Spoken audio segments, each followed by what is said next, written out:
বাংলাতে একটা কথা আছে, বাসনে ভাত না থাকলে ভাষণে পেট ভরে না। ঠিক কিনা বলেন? বাসনে ভাত না থাকলে ভাষণে পেট ভরে না, পেটে খেলে পিঠে সয়।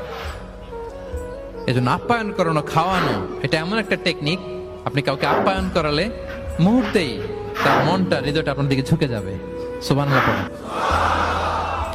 যে আল্লাহ বিশ্বাস করে এবং আখিরাতে বিশ্বাস করে, সে যেন তার মেহমানকে সম্মান করে। মেহমান আপ্যায়ন করা সুন্নাহ, এটা সুন্নাহ।